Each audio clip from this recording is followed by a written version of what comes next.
நம்ம இந்த வீடியோல கிருஷ்ண ஜெயந்தி ஸ்பெஷல் ரெசிபியான அவல் லட்டு ரொம்ப சாஃப்டா டேஸ்டா 10 நிமிஷத்துல ரொம்ப ஈஸியான மெத்தட்ல எப்படி செய்யறதுன்னு பார்க்க போறோம். இந்த லட்டை நீங்க ஒரு வாரத்துல இருந்து 10 நாள் வரைக்கும் ஸ்டோர் பண்ணி வச்சு சாப்பிடலாம், கெட்டே போகாது. இந்த அவல் லட்டு செய்யறதுக்காக முதல்ல கடாயை சூடுபடுத்திக்கோங்க. கடாயில 250 ml கப்பால 1 கப் அளவுக்கு வெள்ளை கெட்டி அவல் சேர்த்துட்டு 2 இருந்து 3 நிமிஷம் வரைக்கும் மிதமான தீயில வறுத்து விடுங்க.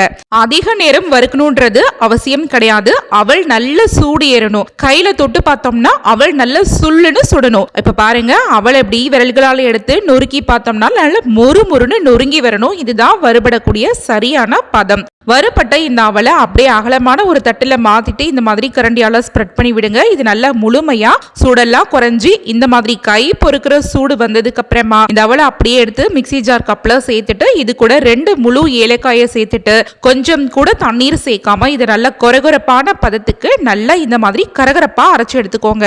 ரொம்ப நைஸா ஃபைன் பவுடரா அரைக்க கூடாது. கண்டிப்பா இந்த மாதிரி கொரகொரப்பான டெக்ஸ்சர்ல மட்டுமே அரைக்கணும். இது போல அரைச்சாதான் லட்டுவோட டெக்ஸ்சர் பாக்குறது நல்லா இருக்கும், வாயில போட்டு சாப்பிடறதுக்கும் நல்ல சுவையாவும் இருக்கும். அரைச்ச இந்த அவலை அப்படியே வேற ஒரு தட்டுக்கு மாத்திட்டு இப்ப அதே மிக்ஸி ஜார் கப்ல அவல் அளந்த கப்பால 1/2 கப் அளவுக்கு சர்க்கரையை இதுல சேர்த்துக்கோங்க. வெள்ளை சர்க்கரைக்கு பதிலா நீங்க நாட்டு சர்க்கரை வெல்லம் இருந்தா கூட தாராளமா சேர்த்துக்கலாம், அது உங்களுடைய விருப்பம் தான். இப்ப நம்ம எடுத்திருக்கக்கூடிய இந்த சர்க்கரையை நல்லா ஃபைன் பவுடரா இந்த மாதிரி அரைச்சுக்கோங்க. இப்ப அரைச்சு வச்சிருக்க அவல் சர்க்கரை இது ரெண்டுமே அப்படியே இருக்கட்டும். அடுத்ததா அடுப்புல ஒரு கடாய் வச்சுக்கலாம். கடாய் சூடானதுக்கு அப்புறமா இதுல 2 டீஸ்பூன் அளவுக்கு நெய் சேர்த்துக்கோங்க. நெய் உருகினதுக்கு அப்புறமா இதுல முந்திரி சேர்த்துட்டு இந்த முந்திரியை நல்ல பொன்னிறமா வர அளவுக்கு வறுத்துக்கோங்க. இது போல வறுபட்டதுக்கு அப்புறமா இதுல இருக்கிற நெய் எல்லாத்தையுமே வடிச்சிட்டு இந்த முந்திரியை வேற ஒரு தட்டுக்கு மாத்திக்கலாம். நான் இந்த லட்டுல முந்திரி மட்டும் தான் சேர்த்திருக்கேன். உங்களுக்கு விருப்பம்னா உங்களுக்கு பிடிச்ச ஹெல்தியான ட்ரை நட்ஸ் எதுவா இருந்தாலும் ஃப்ரை பண்ணிட்டு சேர்த்துக்கலாம். இப்போ கடாயில பாக்கி மீதமாயிருக்கிற நெய்ல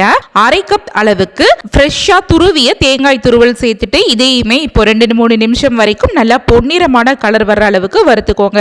அதே சமயம் தேங்காயில இருக்கிற பச்சை வாசனையும் போயிட்டு தேங்காயில இருக்கிற ஈரப்பதமும் போயிட்டு இந்த மாதிரி ஃபைனா நல்ல மொறு மொறுன்னு தேங்காய் வறுபட்டதுக்கு அப்புறமா கேஸ் ஃப்ளேமை லோல மாத்திட்டு இதுல இப்போ ஆல்ரெடி நம்ம பொடிச்சு வச்சிருந்த அவல் பொடியை இதுல சேர்த்துட்டு ஒரு தடவை நல்லா இவனா மிக்ஸ் பண்ணிக்கோங்க. இது போல தேங்காயை நல்லா பதமா வறுத்துட்டு செய்யும் போதுதான் லட்டு நாள்பட வச்சு சாப்பிடறதுக்கு ஏதுவா இருக்கும். அதே சமயம் லட்டு அதிக நாள் ஆனாலும் கெட்டு போகாமையும் இருக்கும். இப்போ அவல் சேர்த்து மிக்ஸ் பண்ணி முடிச்சதுக்கு அப்புறமா பொடிச்சு வச்சிருந்த சர்க்கரை பொடியை சேர்த்துட்டு மறுபடியும் எல்லா பொருளும் ஒன்னு சேர மிக்ஸ் ஆகுற மாதிரி இது போல ஒரு தடவை கலந்து விட்டுக்கோங்க.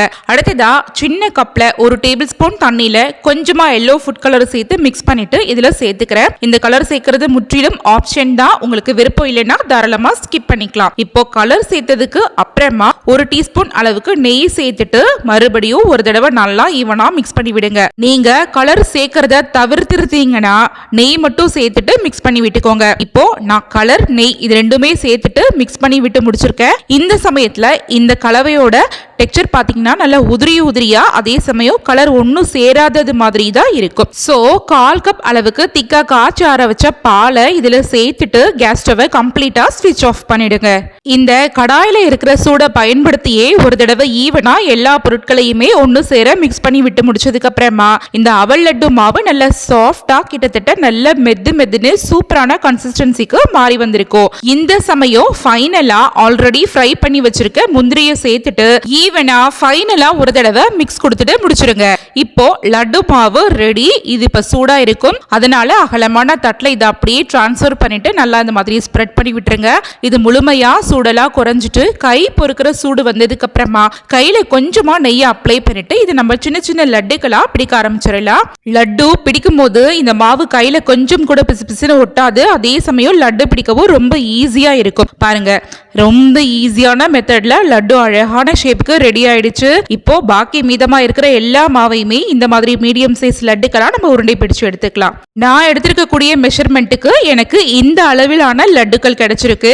இந்த அவல் லட்டுவை நீங்க ஒரு வாரத்துல இருந்து 10 நாள் வரைக்கும் வச்சு சாப்பிடலாம், கெட்டே போகாது. பாருங்க எந்த அளவுக்கு உள்ள சாஃப்டா இருக்குன்னு. ஓகே, நீங்களும் வர்ற கிருஷ்ண ஜெயந்திக்கு இந்த ஈஸியான மெத்தட்ல செய்யக்கூடிய அவல் லட்டுவை கண்டிப்பா ட்ரை பண்ணி பாருங்க. ரொம்பவே சூப்பரான டேஸ்ட்ல இருக்கும். ஓகே ஃப்ரெண்ட்ஸ், இந்த வீடியோ பிடிச்சிருந்ததுன்னா இந்த வீடியோவை உங்க ஃபேமிலி அண்ட் ஃப்ரெண்ட்ஸ் சர்க்கிள் கூட நிறைய ஷேர் பண்ணிக்கோங்க. மறக்காம சூப்பர் கிச்சன் சேனலையும் சப்ஸ்கிரைப் பண்ணிக்கோங்க. தேங்க்யூ.